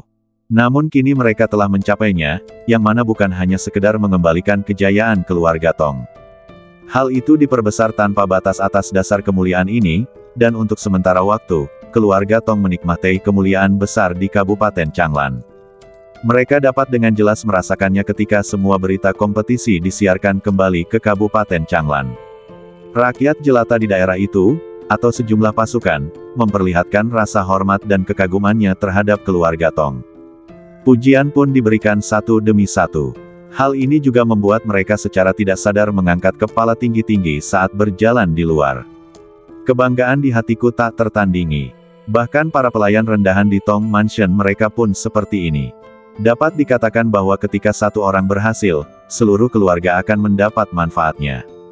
Yang lebih penting, hari ini adalah malam tahun baru tahunan, yang membuat keluarga Tong semakin bahagia. Akhirnya, Tong Tiansheng dan tim keluarga Tong perlahan berjalan melintasi alun-alun. Kerumunan di alun-alun langsung bersorak kegirangan yang tak tertandingi. Suaranya bagai lautan, yang langsung menenggelamkan seluruh tim. Semua orang di kerumunan itu memperlihatkan senyum bahagia di wajah mereka, kecuali Tong Suo yang memiliki tatapan dingin di matanya, menatap lurus ke depan. Akhirnya, di tengah-tengah ekspresi orang banyak yang agak tidak percaya, dia berbalik, menaiki kudanya, terbang melewati kerumunan, dan langsung menuju gerbang rumah besar Tong. Tong Tiansheng menatap pemandangan di depannya, mendesah dalam hatinya, dan berbisik pada dirinya sendiri. Apakah kamu masih tidak mau menyerah? 4 keluarga besar Kabupaten Changlan. Pada saat ini, keluarga Wang dan keluarga Lin sudah gempar, tidak seorang pun menduga hal ini. Kali ini keluarga mereka menderita kerugian yang begitu besar, bahkan agak mengejutkan. Menurut perkiraan semua orang, mereka seharusnya menjadi pihak yang paling diuntungkan dari insiden ini. Tetapi kenyataannya bertolak belakang dengan apa yang mereka harapkan. Aula leluhur keluarga Wang, Wang Ben, Wang Yan dan Wang Zong berlutut di atasnya. Wajah mereka pucat dan mereka tidak berani mendongak. Di depan mereka berdiri seorang pria setengah baya. Pada saat ini, lelaki setengah baya itu memegang 3 batang kayu cendana di tangan kanannya. Setelah menyalakannya, ia membungkuk dengan kedua tangan dan memasukkannya ke dalam pembakar abu emas. Lalu dia berdiri dengan kedua tangannya di belakang punggungnya dan berbicara kepada banyak tablet. Para leluhur, saya, Wang Sheng, sebagai kepala keluarga, belum memenuhi tugas saya. Saya harap kalian semua tenang. Kemudian dia berbalik dengan tatapan dingin dan menatap ketiga orang di depannya. Wang Yan, aku memberimu satu kesempatan terakhir untuk mencari tahu apakah kematian Qianer ada hubungannya denganmu. Wang Yan berkeringat dingin saat mendengar ini, tetapi dia tetap menjaga badannya tegang dan berbicara sambil menggigil. Pemimpin yang tenang, harap tenang. Saya menerima tanggung jawab kami atas kematian saudara Wang Qian. Saya harap Anda akan menghukum saya. Karena Anda yang bertanggung jawab, apakah ada hal lain yang ingin Anda katakan? Tatapan mata Wang Sheng tajam, dan suara dingin keluar dari mulutnya, membuat 3 orang yang hadir bergidik. Saya harap pemimpin klan akan tenang. Saya hanya ingin mengatakan bahwa jika saudara Wang Qian tidak bersikeras membagi pasukan menjadi 3 kelompok, kita tidak akan disergap oleh keluarga Tong dan dikalahkan satu persatu. Saudara Wang Qian tidak akan mati di sini. Mendengar ini, Tatapan Wang Seng berubah dingin dan dia menatap Wang Yan yang berdiri di sampingnya dan merasa ketakutan. Lalu dia berbicara, "Wang Zong, bagaimana menurutmu?" Merasakan tatapan tajam Wang Seng, Wang Yan menundukkan kepalanya dan tidak berani mengatakan apapun. Wang Zong, yang berdiri di sana, merasakan suasana yang sangat aneh ini. Dia meringkuk dan berbicara dengan suara gemetar. "Ketua klan, apa yang dikatakan saudara keduaku itu benar. Kami bahkan tidak tahu di mana saudara Wang Qian berada sampai akhir. Kami mencari untuk waktu yang lama, tetapi pada akhirnya tidak ada jalan. Kami pikir saudara Wang Qian telah keluar lebih awal. Tetapi ketika kami keluar, kami menemukan bahwa saudara Wang Qian." Suaranya jatuh. Wang Seng tidak mengatakan apa-apa, tetapi sinar dingin yang tak terhitung jumlahnya melintas di matanya yang sedingin es. Suasana di aula duka sungguh aneh, dan aku tidak tahu berapa lama waktu telah berlalu. Saat berikutnya, suara Wang Seng terdengar samar. "Kalau begitu, kalian turun duluan." Mendengar ini, Wang Zong dan Wang Yan sangat ketakutan sehingga mereka tidak berani bergerak. Seluruh badannya sudah basah oleh keringat dingin. "Keluar." Melihat keduanya tidak bergerak, Wang Seng mengucapkan kata-kata marah yang amat sangat. Pada akhirnya, Wang Yan dan Wang Zong begitu ketakutan hingga mereka terhuyung-huyung dan berlari keluar dengan sangat malu. Pada akhirnya, hanya Wang Ben, dengan wajah pucat, yang tersisa berlutut di sana. Pada saat ini, mata Wang Ben merah, dan ada bekas memar di sudut mulutnya yang pucat. Dia begitu ketakutan sehingga dia tidak berani bergerak, apalagi berbicara. Begitu saja, setelah menunggu beberapa saat, suara dingin Wang Seng perlahan berkata, "Berlututlah di sini, dan jangan keluar tanpa perintahku." Kemudian Wang Seng meninggalkan aula leluhur keluarga Wang tanpa menoleh ke belakang. Keluarga Lin, aula leluhur. Ada juga banyak orang yang berlutut di sana. Kecuali beberapa tetua keluarga, setengah dari mayoritas yang berlutut adalah mereka yang telah meninggalkan keluarga Lin dan menyelinap pergi. Mereka akhirnya ditemukan oleh keluarga Lin, lalu semuanya ditangkap dan dibawa kembali satu persatu, lalu dipaksa berlutut di sini. Akhirnya, dengan bunyi keras, kepala semua orang yang berhasil lolos berguling ke tanah, dan darah mewarnai seluruh aula leluhur keluarga Lin menjadi merah. Melihat kejadian itu, yang lainnya menjadi takut dan tidak berani bergerak. Mereka takut akan terkena dampaknya, tetapi meski begitu, hak-hak banyak penatua dan Diaken masih terpengaruh. Akhirnya, setelah perombakan besar dalam keluarga Lin, masalah tersebut perlahan berakhir. Kabupaten Changlan di tahun baru. Semua tenggelam dalam suasana bahagia. Namun tahun ini, beberapa keluarga merayakan festival musim semi dengan cara yang sangat sunyi dan tenang, yang menyebabkan banyak orang melihatnya dengan heran. Beberapa hal yang terjadi tahun lalu juga menjadi pembicaraan banyak orang di hari tahun baru tahun ini. Pada hari ke-15 bulan lunar pertama, bulan purnama berada tinggi di langit. Di sebuah gedung tinggi di Tong Mansion, Tong Lin bersandar di samping dan mengagumi pemandangan bulan di halaman. Di belakangnya, Tong Kingsway, mengenakan gaun putih, berjalan perlahan ke arahnya. Di tangan giok gadis itu, ada keranjang bambu berisi beberapa kue bulan dan kue osmanthus. Sambil meletakkan keranjang bambu di pagar di depan anak laki-laki itu, suara lembut gadis itu berbicara perlahan. "Kakak, ini ada cemilan, kamu mau?" Mendengar ini, Tong Lin menoleh ke samping dan melihat Tong Kingsway yang berpakaian sangat indah hari ini tengah berbicara. "Tidak perlu, adikku. Tidak apa-apa berdiri di sini." Gadis itu mendengarkan jawaban anak laki-laki itu dalam diam. Dia hanya berdiri diam di samping, mengagumi bulan yang tampak seperti piring batu giok bersama anak laki-laki itu. Pikiran terus melayang dalam benakku. Gadis itu awalnya punya banyak hal untuk dikatakan kepada anak laki-laki itu.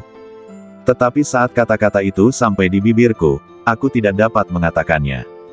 Gadis itu benar-benar ingin tahu bagaimana kehidupan lelaki itu sebelum dia bertemu dengannya. Yang ingin diketahuinya lebih lanjut adalah mengapa pemuda itu tergeletak di salju dan sekarat hari itu. Pasti banyak rahasia yang tidak diketahui terjadi di sini. Dia tahu bahwa anak laki-laki itu kesepian di dalam, jadi dia ingin masuk dan memberinya kehangatan. Biarkan dia benar-benar merasakan apa itu cinta keluarga. Tetapi dia terlalu malu untuk berbicara, karena dia mengerti bahwa itu adalah rasa sakit di hatinya. Setelah bertahun-tahun bergaul, dia memiliki pemahaman umum tentang kepribadian Tong Lin. Pada saat yang sama, dia juga mempelajari beberapa rahasia yang tidak diketahui dari ayahnya. Lingkungan sekitarnya sunyi dan hening, waktu berlalu bagaikan air mengalir. Tetapi gadis itu tidak pernah mengucapkan pertanyaan yang ingin ditanyakannya. Akhirnya, suara lembut seorang pembantu terdengar. Pikiran mereka langsung ditarik kembali.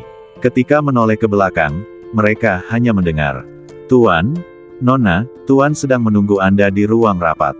Sepertinya ada sesuatu yang penting untuk dibicarakan." Gadis itu menjawab dengan lembut, "Baiklah, kami berhasil." Lalu mereka berdua mengikuti pembantu itu ke ruang pertemuan. Di aula pertemuan Tong Mansion yang hikmat, banyak orang berkumpul saat ini. Di antara mereka, pemimpin klan saat ini Tong Lei dan seorang pria parubaya lainnya duduk di posisi paling megah di aula tersebut. Duduk di kedua sisinya adalah 3 bersaudara, yang ketiga, keempat, dan kelima.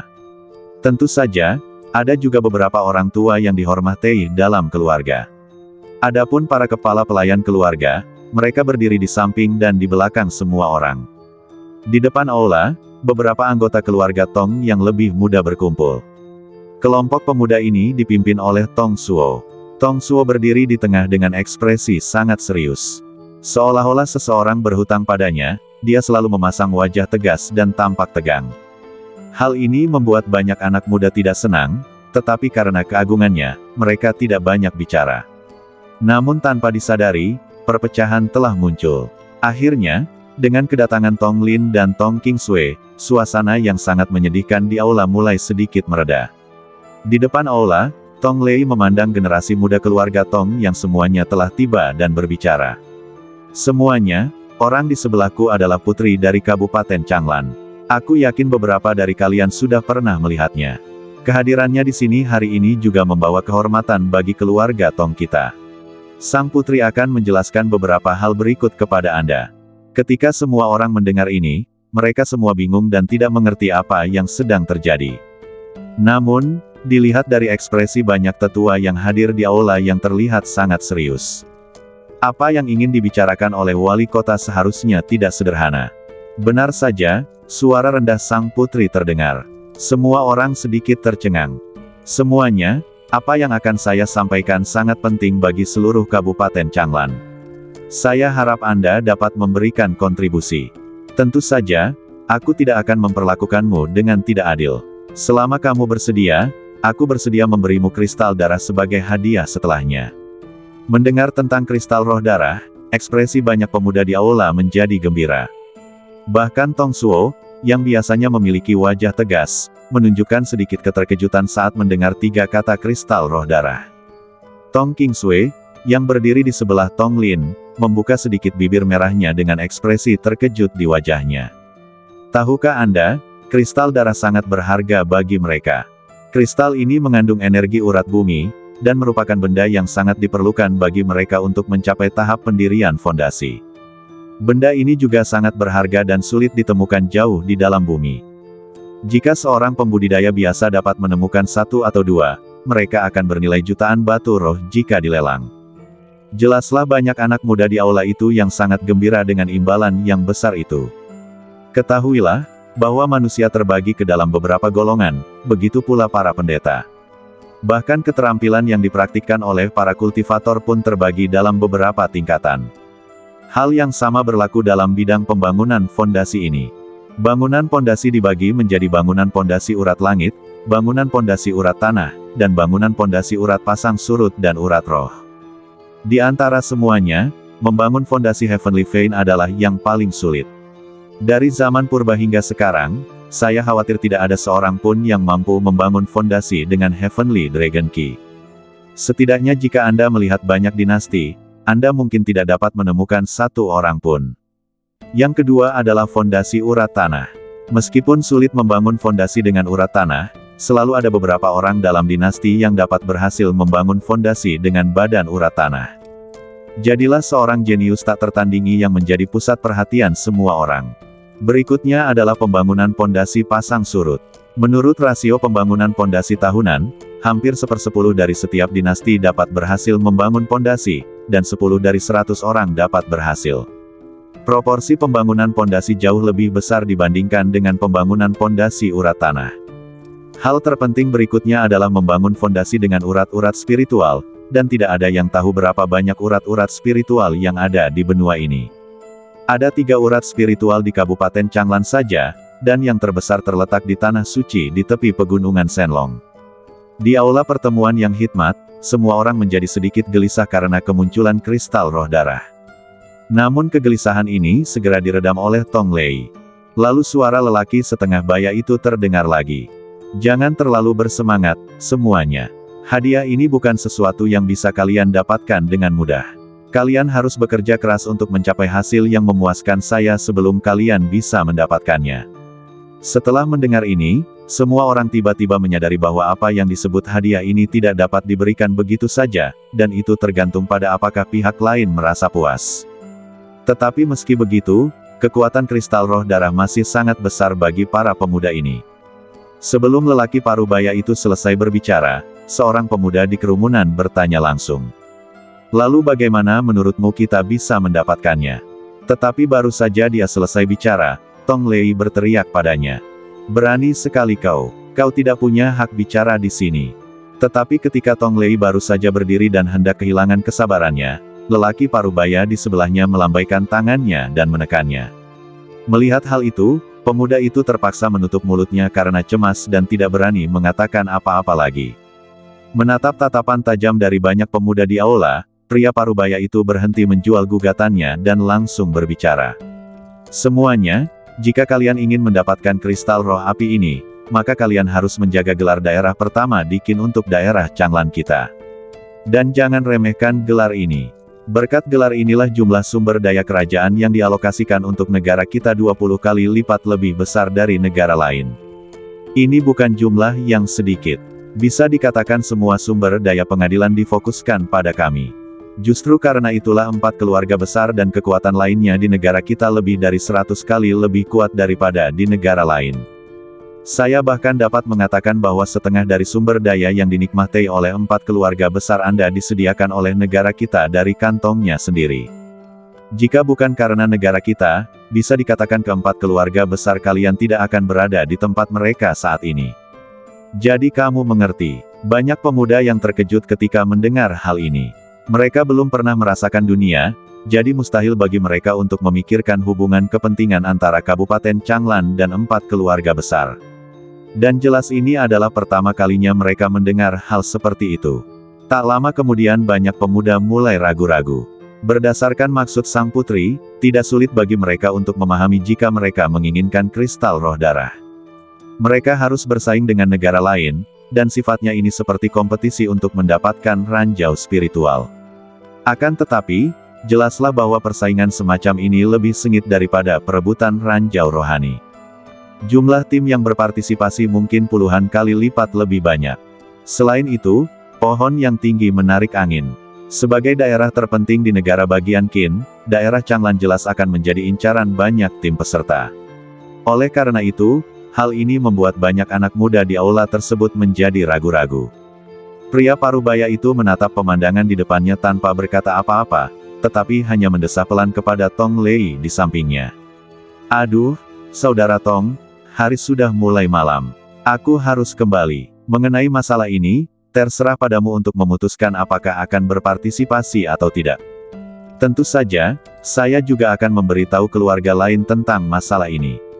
Bagaimanapun, ini menyangkut kepentingan umum Kabupaten Changlan. Masalah ini sangat penting dan tidak boleh disalahartikan. Setelah mendengar ini, Tong Lei hanya mengangguk sedikit dan kemudian berkata lembut. Jangan khawatir, Nona. Keluarga Tong pasti akan memberikan jawaban yang memuaskan. Setelah mendengar ini, pria parubaya itu pergi dengan perasaan puas. Segera setelah itu, keluarga Lin dan keluarga Li juga menerima undangan dari sang putri untuk berkompetisi. Namun keluarga Wang adalah satu-satunya yang tidak diberitahu. Akan tetapi, keluarga Wang juga sangat terinformasi dan setelah mengetahui hal ini, Wang Seng membawa hadiah-hadiah berharga dan berkunjung langsung sebelum ia dapat melaksanakan tugasnya. Pada titik ini, 4 keluarga besar di Kabupaten Changlan mulai aktif mempersiapkan perang. Ada 5 tim yang akhirnya dipastikan berpartisipasi di Changlan County kali ini. Selain 4 keluarga utama, kelompok terakhir yang tersisa adalah garis keturunan langsung sang putri. Waktu bagaikan air, dan tahun-tahun berlalu dengan cepat. Hari-hari ketika kita tidak bisa berpura-pura keren pun berlalu begitu saja. Keesokan paginya, banyak anggota keluarga senior telah berkumpul di alun-alun di depan Tong Mansion. Di depan kelompok itu, 10 pemuda berdiri dengan pedang di tangan. Mereka menatap semua orang yang hadir dengan tatapan tegas, tanpa tanda-tanda kepengecutan. Dan mereka semua adalah murid elit yang dipilih oleh Tong Mansion kali ini. Tong Tiansheng di alun-alun memiliki tatapan yang sangat lembut saat dia menatap gadis berbaju putih salju dan memberinya instruksi.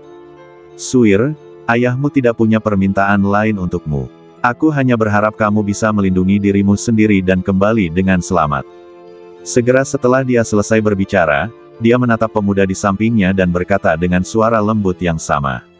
Gadis itu mendengarkan instruksi ayahnya dan hanya mengangguk patuh tanpa banyak bicara.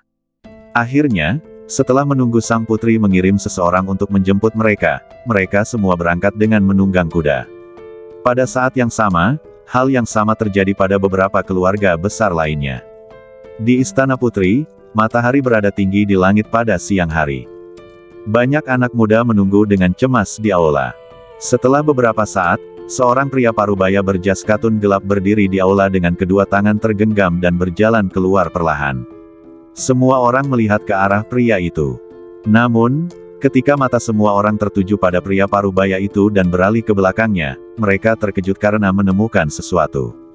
Ada seorang wanita di sampingnya. Dia memiliki wajah cantik dan pipi oval yang putih dan kemerahan. Yang paling menarik perhatian semua orang adalah batang hidung gadis itu yang sangat tinggi. Dipadukan dengan gaun hitam, ia tampak bak peri yang anggun dan anggun.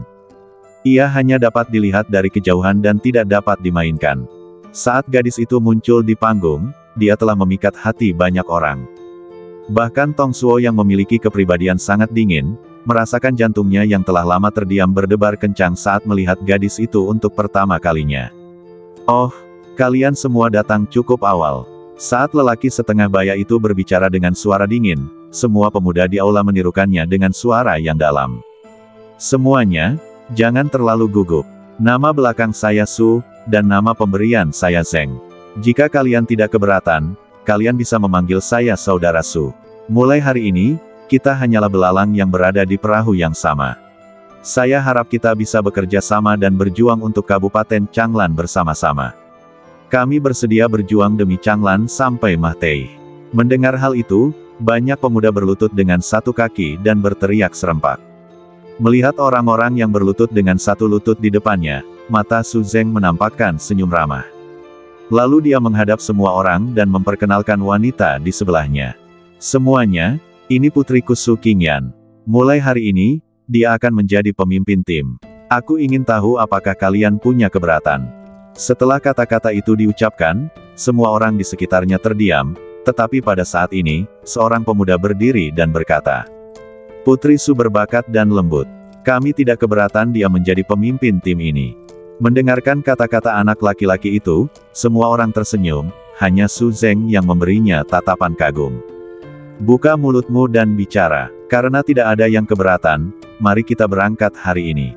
Seketika semua orang yang ada di aula keluar dari aula dan keluar dari Istana Putri sesuai pengaturan Su Zeng. Tepat ketika semua orang tengah bertanya-tanya bagaimana cara berangkat ke kota kekaisaran, Su Qingyan yang berdiri di samping, bersiul sambil menutupkan tangan ke mulutnya di bawah tatapan semua orang yang agak heran. Dalam sekejap, seekor burung bangau yang panjangnya puluhan meter mengepakkan sayapnya yang besar di langit dan perlahan mendarat di depan semua orang. Semua orang tercengang sejenak saat melihat monster besar di depan mereka. Mereka telah melihat beberapa monster selama bertahun-tahun, tetapi levelnya jelas tidak sebanding dengan raksasa di depan mereka. Di bawah tatapan heran orang banyak, Su Zeng melambaikan tangannya dan berkata perlahan, jangan terlalu terkejut, bangau ini bernama King Feng. Itu adalah hadiah dari kekasihku dari Sekte King Yun saat kita menikah. Hanya saja, dia sudah tinggal di Sekte King Yun selama bertahun-tahun. Wajar saja kalau kamu belum melihatnya. Hari ini, kita akan membiarkannya membawa kita ke kota kekaisaran. Apa yang kau tunggu? Naiklah. Semua orang tersenyum saat mendengar ini. Meskipun mereka tampak tenang di permukaan, mereka sebenarnya sangat terkejut di dalam hati mereka.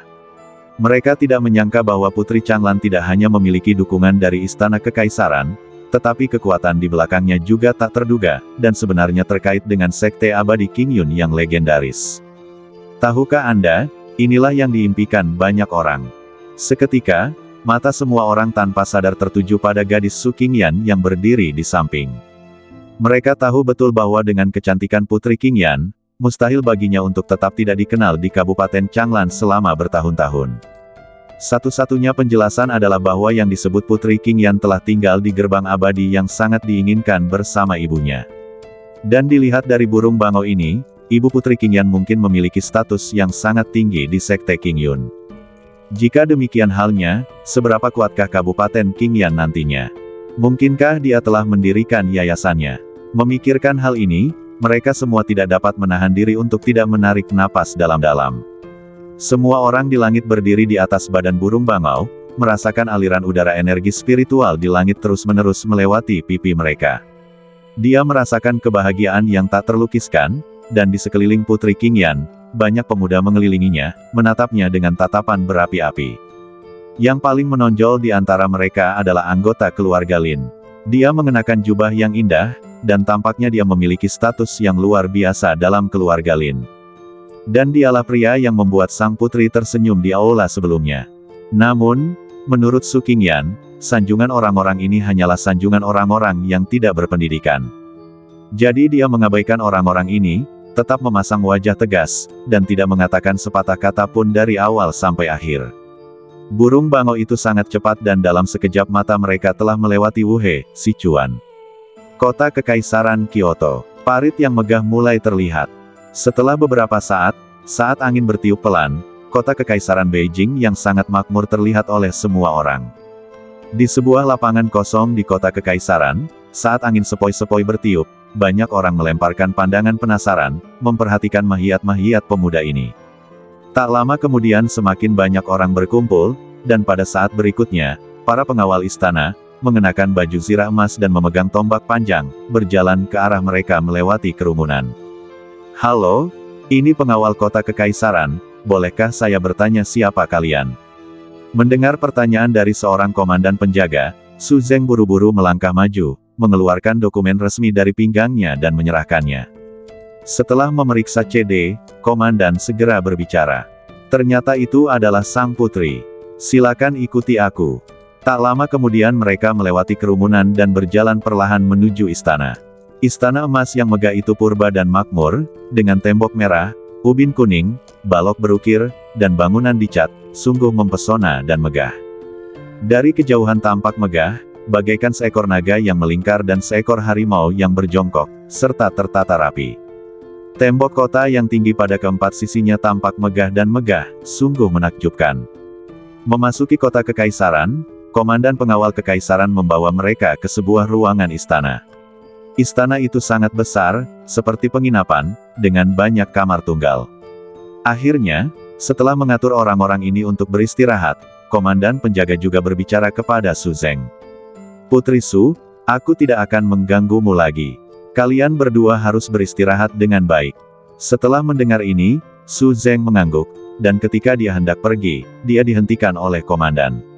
Ngomong-ngomong, akan ada pertemuan para jenius dari seluruh negeri di Istana Timur malam ini. Acara ini diselenggarakan oleh Putra Mahkota. Anda dapat mengundang mereka untuk makan malam di sana malam ini. Bagus. Setelah menjawab, Su Zeng berjalan kembali tanpa melihat ke belakang. Bersambung.